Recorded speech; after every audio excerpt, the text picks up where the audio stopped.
Tonight, in this edition of the primetime newscast on Equinox Television, the Minister of Territorial Administration has declared that the government of Cameroon would only be ready to dialogue with those who stand for the unity of the country. Minister Paul Atanganji is currently in the southwest region of Cameroon. Also in this edition of the primetime newscast, over 20 million francs EFA lost after the Fumban Council was visited by some alleged men of the underworld. In the second part of this newscast, the Municipal Council is going to be evaluating the second senatorial election that ended across the national territory last weekend. Those are headlines. Stay with us. We shall be right back.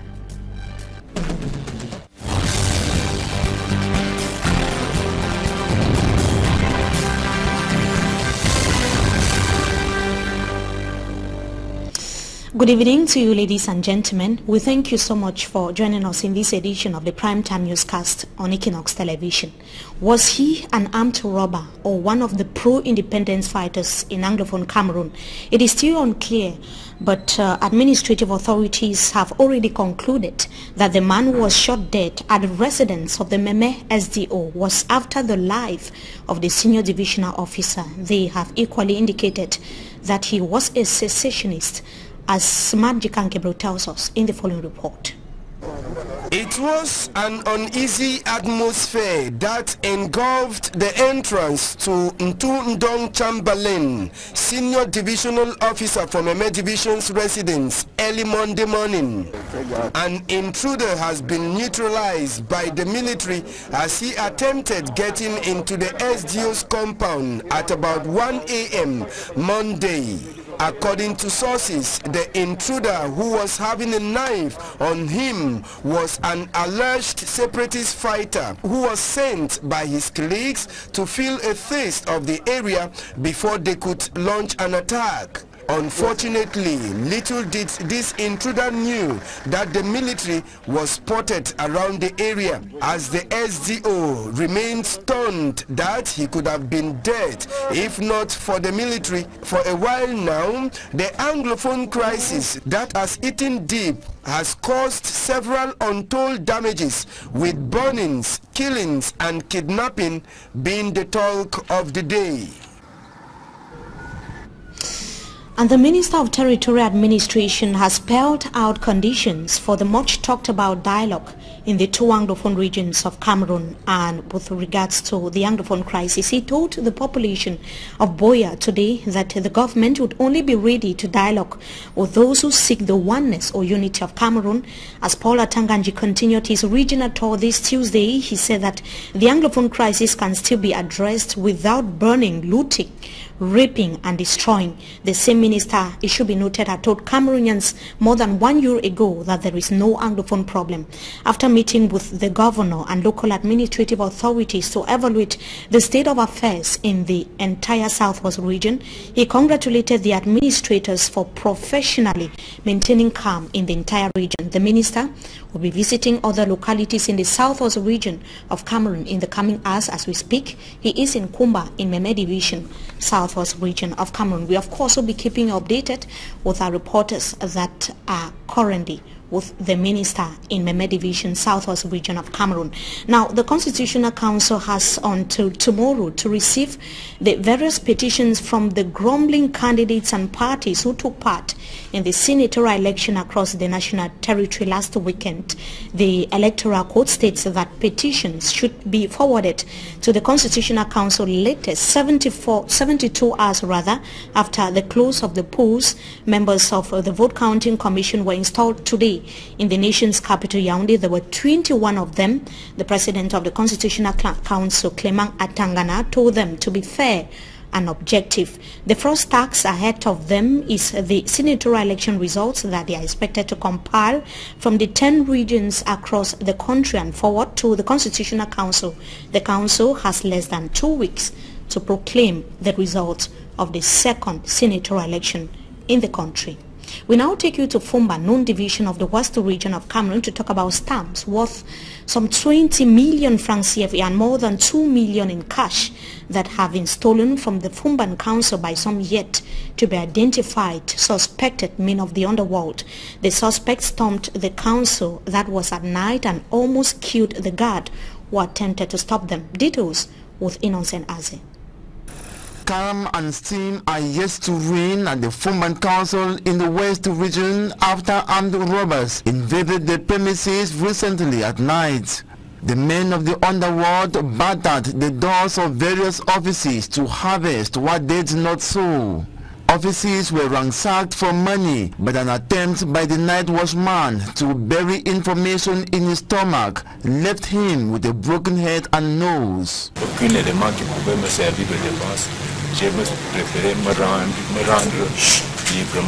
It hurt so badly, and the weapon used to inflict him pain and injuries are doubtful. A successful operation as the bandits carried away valuable items including stamps and millions of francs CFA kept in the office, according to the first deputy mayor of the Fumban Council, Njifuta Wawo Adamu Govin. The burglary occurred about 300 meters from the judicial police station. Investigation is on course to unmask the hoodlums. Water scarcity, overflow, we talk about that. We should now talk about the situation here in the economic capital, Douala. Some custom officials today succeeded to escape the wrath of traders at the Douala Bar. That is in Aqua, in the city of Douala, were decrying injustice. The custom agents stormed the Douala Bar area to seize goods bearing stamps of excise duties from the business persons who bought them from importers. The traders said that the custom officials had to channel their worry to the wholesalers or the various importers and not to them. They rose against the custom agents in anger, and security forces had to intervene. That was the situation at the Douala Bar in Aqua here in the economic capital, Douala. Security forces had to intervene because the various traders were in anger and were ready to protest. On to something else, we now talk about water scarcity. That is a general problem across the national territory, but the situation of the population in the far north region is more deplorable as they depend on standing water for living. That is the situation in some localities in the far north region of the country, as Innocent as it tells us in this report.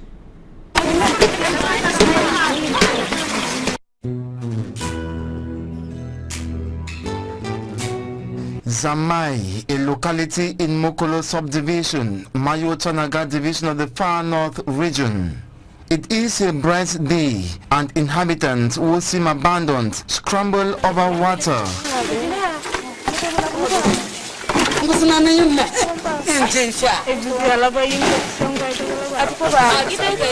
Precious liquid which has color, taste, odor and particles. In unity, they smile over their worries. Certainly, the reason why they are energetic, healthy, to cover long distances on foot with drums to fetch water from this source, which they deem reliable. It seems incredible, but the reality is this dirty water drawn from this borehole is consumed, used for cooking and bathing.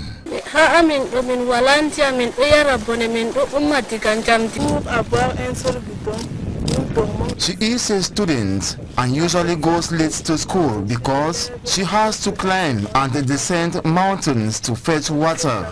At times, she and others leave this water point late at night if she has to go to school early. Another locality is Jamare in the Bogo subdivision, where cattle rearing is a predominant activity. In this locality, life seems better as inhabitants boast of over 100 water pumps which only require energy to enable water ooze out. Though the population smile, 110 boreholes remain inaccessible to over 150,000 inhabitants. Council authorities guarantee to multiply efforts to meet the needs of the populace. An example which council officials in Mokolo have failed totally and completely to emulate.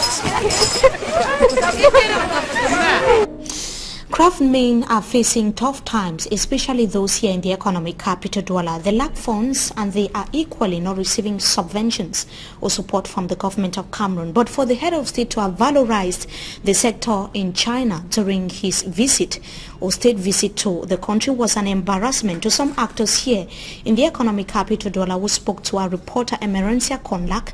That was today here in the city. Her report. The President of the Republic of Cameroon has returned to the country after his state visit in China. One of the highlights of President Paul Biya's mission to the country of President Xi Jinping was his visit to the headquarters of the International Research Network, an industry specialized in the production of handmade products.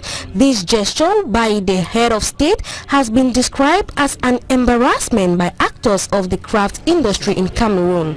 Dealers in work of art at the craft center in Douala have complained of neglect by government. Numendem Antoine, one of the craftsmen, has said that foreign products excel more in local markets than homemade goods. At first, there were no Europeans, but today we find Chinese products everywhere, and Cameroonians don't buy from their brothers, but prefer to buy from foreigners. According to Frederick Jonas, another craftsman at the Douala Craft Center, they are in need of equipment to boost quality and productivity. Actors of the craft industry thereby call on the government to come in aid to promote their industry. And that brings us to the end of this first segment of the news. Time for us to meet our guest. We shall be right back. Stay with us.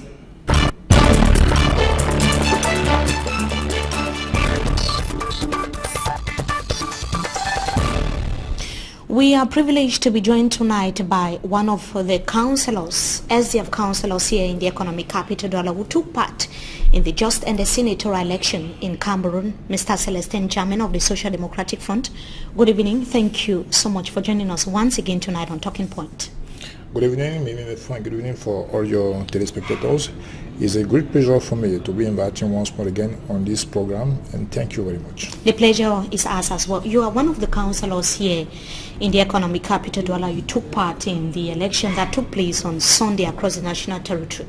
You must have monitored how it happened, especially in the Vuri division at the voting center, the polling station in Alfred Sake College here in the economic capital Douala. What assessment, general assessment, would you make of the just and the senatorial election?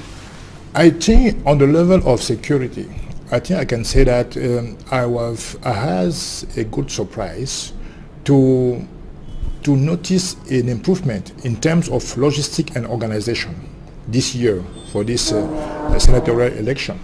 So I think that is we must be honest to recognize that there is a little improvement in this senatorial election, but I think many things have to be done more again, because every year, you know, you have to ameliorate ourselves, and the state have the right, the duty to move forward, because what is not good in this country is that the power, the public authorities cannot find the necessity to contact and to dialogue with the opposition on the matters which concern everybody in this country. Like to ameliorate our condition of life, and in particular the condition of election, because this electoral code is worst. So we need all of us, all the citizens of this country, to sit down together and talking together to find a good solution for our country. You said you are quite impressed. Things went a little bit better this time than the previous time. Yes. But there is need for some improvement. In what aspect, to be more precise? I think that when you, because me, I was in Alfred Sake College. So we were almost 964 councillors coming there to exercise our duty. So I think that the security and the personnel of ELICAM were very very sympathetic and very,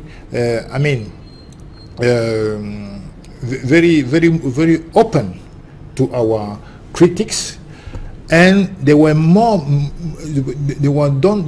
not arrogant as at the past time. So I appreciate it. But in the root of the matter, I mean that the condition of election, including in the electoral code, we need the reform, the amelioration, because I saw the SDO or DO into this polling station. It's not his role to be there. But administrators are there. So no, I mean, so is ELECAM have a duty to supervise this election? It's not the job of administration. Another problem that was raised by some members of the opposition in Yaoundé and also here in the economic capital Douala, they noticed the presence of administrative authorities at the various polling stations. Yes, of course. Did you also make a similar observation? Yes, because I want to repeat that the public authorities, the administration, don't have his place the D-Day, the day of the election, because we have, I want to say, the duty of the ELECAM is to take on its responsibility the entire process, electoral process. So we don't need the presence of elements of administration into the polling station. Maybe they can stand outside for the security, but we don't accept to see the element of administration like inside the polling station. Now, what would possibly be the impact of their presence, presence around in and around the polling station? Could it impact the outcome of the results? Yeah, Could it have an impact? Yes, I think it's unfortunately the negative impact, because this presence of the public authorities could give some influence to some voters, because that when they put on the law, everybody must respect the law. When you see the administration, the members of administration, except the personnel of ELECAM, what is their role inside the polling station? They are not allowed to be there. So it can give the negative impact, because that we have the observers. For instance, I mean the Un Monde Avenir in Douala. I hope that in their report, hoping that the various observers are going to come up with a because you have the observers, we have the ELECAM members of ELECAM. It's all what we need. We don't need any presence of administration element inside the poll station. Now, besides the fact that you said some of your critics were welcomed by ELECAM officials and the problem that you have just raised, what is your general impression about the way Elections Cameroon handled the senatorial election in Cameroon? Do you think that ELECAM was fair with all the parties that were involved? We had 6 political parties taking part in the senatorial in the littoral region of Cameroon. Do you think that the elections governing body officials were just with all the various parties that were involved? Yes and no in the same time, because I criticized at the past the composition of this organ, because this organ is supposed to be neutral and impartial. It did not, because the President of the Republic appointed some former members and some members of the CPDM. CPDM is a party in competition, so we cannot admit an element of some party involved to the competition. This is a basic critics we can give to ELECAM. And we all know that some members, like the president of the pool station, sometimes belong to the CPDM party, sometime. And I saw one time, notably in 2013, in the pool station, some members of ELECAM with the I mean, this thing, the icon, the sign of the CPDM. That is not normal. So I asked for the element to stop. But you didn't see it this time around, meaning that there were probably some changes. Yes, Sunday, no, I don't see it. But maybe in other poll session, it was.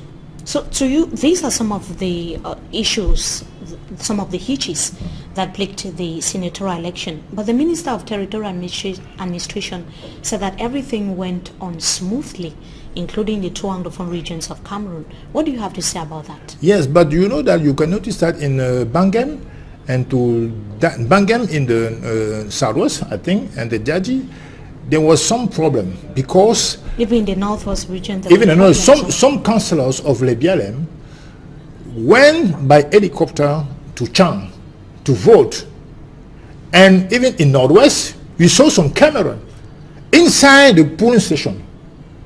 What's the camera doing inside the polling station? That I'm talking about the statements of the governor, Mr. Leila Afrique. He said it. We set the camera on the polling station, inside the polling station. It's not normal. So that I think that obviously the level of the insecurity is not, I think, is not very worrisome. But I noticed that in these two regions, they have too many problems. There have some problems like this camera. I'm just talking to you, and the problem of some councillors who go to vote to Chang, they are living in the BLM. So it means that there is some insecurity in these two regions. But the causes is because Mr. Bia, we said it before in this studio, Mr. Bia he don't want the peace, because when you want the peace, you put all the elements on the table, you call for the dialogue. But no, you have the almost a civil war in these two regions. But you're talking about dialogue. The Minister of Territorial Administration himself was speaking in Boya today. He said that he spelled out a condition that only those who want the oneness, the unity of Cameroon, are going to be listened to by the government of the country. What do you have to say about that? We all need the unity of the Cameroon. But I'm federalist. I think that the way to move, the best way, is not the only way. The best way for me is the federalism. But the authorities, Mr. Bian, refuse to engage the dialogue on this topic. It's not normal. Of course, Mr. Atankanji is the Minister of Territorial Administration. But his duty, his role, is to ensure the security of the entire territory in the country. Now, he's talking about peace, about unity. But did they need really the unity and the peace? Because when you see, for instance, in our constitution, the fundamental law, they are talking about, autochthone and allogen. How can you make these words, autochthone, allogen, and unity exist together? It's not normal. Because if you are one people, if you are all Cameroonian, you cannot accept that they call your neighbor allogen or autochthone. It's not normal. We are the citizen, and you want to move on this way. When you write in the fundamental law that this my friend is autochthone, this one is allogen, you created the condition of division in the country. So my proposal is very simple, very clear. We want to remove these words in our fundamental law. It's not normal. So that I think for the future, because I'm in politics and I consider myself and others like a builders of the future. So we need to settle around the table to discuss this matter. We can reform our constitution. We want the unity, but some want the unity by putting in place only a unique form of state. That means a unity by centralized state. We need democracy, unity and peace, but by the federalism. Okay. That's what we need. Thank you so much for joining us in this edition of the Primetime Newscast on Equinox Television. We wish to have you some other time again. Thank you very much. To our viewers, it was equally a pleasure having with us in this edition of the Primetime Newscast. Wishing you a blessed stay in the company of our programs. Until we meet again, goodbye.